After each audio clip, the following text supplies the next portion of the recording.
విద్యార్థుల విద్యా ప్రమాణాలు ఎప్పటికప్పుడు తెలుసుకునేందుకు వీలుగా పాఠశాల విద్యాశాఖ సరికొత్త విధానానికి శ్రీకారం చుట్టింది. గతంలో ఎన్నడూ లేని విధంగా ఫార్మేటివ్ అసెస్మెంట్, సమ్మేటివ్ అసెస్మెంట్ పరీక్షలన్నీ సబ్జెక్టుల వారీగా బుక్లెట్లో రాసే విధంగా చర్యలు తీసుకుంది. అసెస్మెంట్ పరీక్షల్లో విద్యార్థి యొక్క సామర్థ్యాలను తెలుసుకుంటూ చదువులో వెనకబడి ఉంటే సంబంధిత ఉపాధ్యాయులు ప్రత్యేక శ్రద్ధ తీసుకుని మెరుగైన ఫలితాలు రాబట్టేందుకు ఈ బుక్లెట్ విధానం ఎంతగానో దోహదపడనుంది. విద్యాశాఖ చరిత్రలో తొలిసారిగా బుక్లెట్ విధానంలో ప్రస్తుత ఫార్మేటివ్ అసెస్మెంట్ 1 నుండి విద్యార్థులు పరీక్షలు రాస్తున్నారు. విద్యాశాఖ మంత్రిగా నారా లోకేష్ బాధ్యతలు స్వీకరించిన నాటి నుండి ప్రభుత్వ విద్యలో సమూల మార్పులు తీసుకువస్తున్నారు. పాఠశాల విద్యార్థులు మూస పద్ధతిలో పరీక్షలు రాయకుండా తమలోని నైపుణ్యాన్ని వృద్ధి చేసుకునేందుకు వీలుగా పరీక్షా విధానంలో విప్లవాత్మక మార్పులు తీసుకువచ్చారు. గతంలో ఎన్నడూ లేని విధంగా ఫార్మేటివ్ అసెస్మెంట్, సమ్మేటివ్ అసెస్మెంట్ పరీక్షలన్నీ సబ్జెక్టుల వారీగా బుక్లెట్లో రాసే విధంగా ప్రత్యేకంగా ముద్రించారు.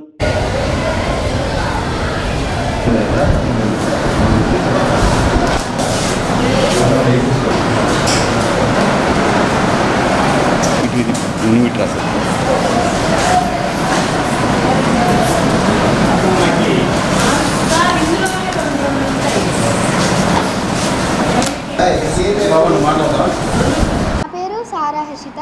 నేను 8th క్లాస్ చదువుతున్నాను. డిఆర్ఆర్ఎం స్కూల్లో చదువుతున్నాను.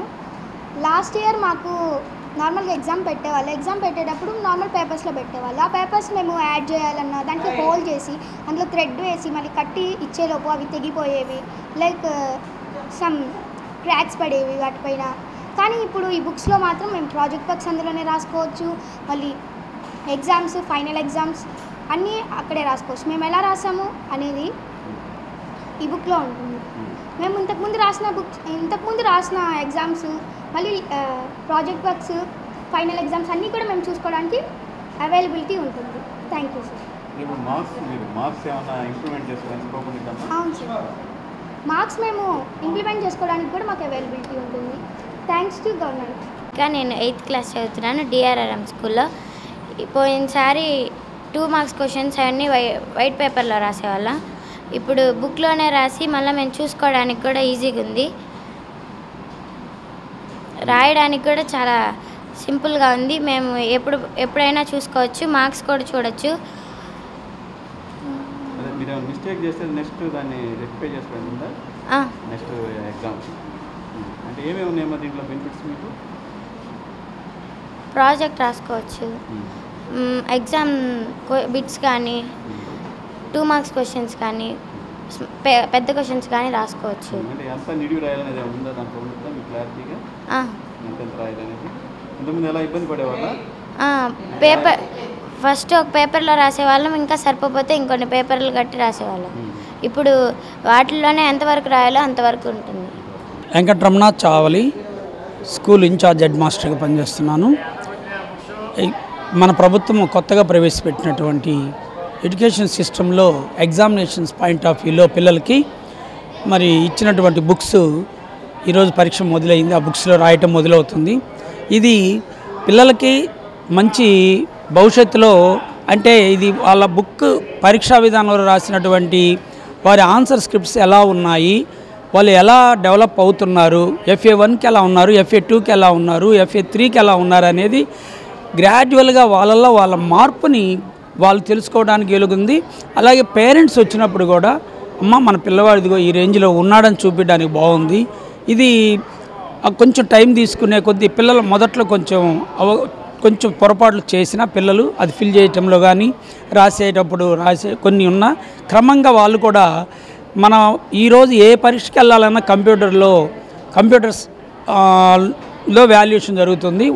ఆ OMR షీట్ని 6వ తరగతి నుంచే బబ్లింగ్ చేసుకుంటూ ఆ విధానంలో వాడి ఆఫ్లైన్ పేపర్ను కూడా రాసుకుంటూ ముందుకెళ్ళడం అనేది చాలా దీన్ని మన ప్రభుత్వం దీర్ఘదృష్టితో చాలా ఉపయోగకరంగా ఉండే విధంగా ప్రవేశపెట్టిందని మేము అనుకుంటున్నాము.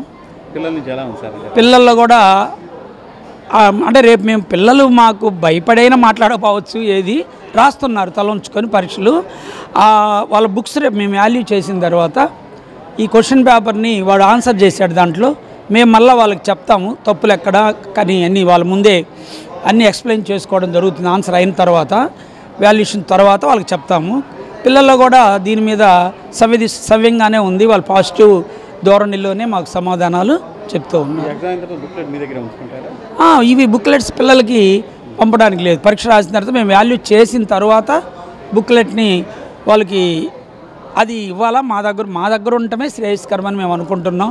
కొంతమంది పిల్లలు వాటిని కొంచెం డిస్టర్బ్ చేసుకొని మర్చిపోయి ప్రమాదం ఉంటుంది కాబట్టి మా హ్యాండ్ ఓవర్లో ఆ సబ్జెక్టు టీచర్ హ్యాండ్ ఓవర్లో ఉంటే అది సర్వదా బాగుంటుందని ఆలోచిస్తున్నాం.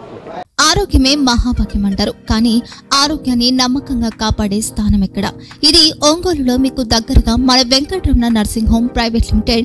కేరింగ్ యువర్ లైఫ్ 54 ఏళ్ల విశ్వాసంతో ఇది ఒక హాస్పిటల్ కాదు, ఇది ఒక విశ్వాసం. 3 తరాలుగా వేలాది కుటుంబాలను ఆరోగ్యంగా నిలిపిన ఆదరణ. మా నిపుణుల వైద్య బృందం మా దగ్గర అనుభవం కలిగిన బృందంలో అందించే సేవలు neuro surgery, general medicine, diabetes, pulmonologist, general surgery, ophthalmology, urology, orthopaedic, ENT, paediatrics, dental surgery, anaesthesiology, gynaecology, cardiology, emergency మరియు క్రిటికల్ కేర్. ఒంగోలులో ఆరోగ్యానికి ఒక కొత్త శకం ప్రారంభమవుతుంది. వెంకటరమణ ఐ హాస్పిటల్ ప్రారంభించబడింది. కంటి ఆరోగ్యానికి ప్రత్యేక పరిష్కారంగా ప్రభుత్వ ఉద్యోగులు, రిటైర్డ్ ఉద్యోగులు మరియు వారి కుటుంబ సభ్యుల కోసం ఈహెచ్ఎస్ ద్వారా వైద్యం. క్యాష్లెస్ సేవలు Medi Assist, Star, GHPL, Aditya Birla, Bajaj Allianz మరియు ఇతర ప్రముఖ హెల్త్ స్కీమ్లు అందుబాటులో ఉన్నాయి. ఆరోగ్యశ్రీ, డాక్టర్ ఎన్టీఆర్ వైద్య సేవా నిధి అందుబాటులో ఉన్నాయి. చిరునామా ఆర్టీసీ బస్టాండ్ ఎదురుగా, Kurnool road, Ongole. Phone number 08592282623, cell number 9100679099. Eye hospital number 9866484770. Website www.venkatramanarsinghome.com. Facebook www.facebook.com/pkrnh. Venkataramana nursing home 3 తరాల విశ్వాసం, నూతనతతో కూడిన సేవ. మేము కేవలం చికిత్స చేయము, మేము శ్రద్ధ వహిస్తాం, పరిరక్షిస్తాం. సేవ చేయడం మాకు ధ్యేయం.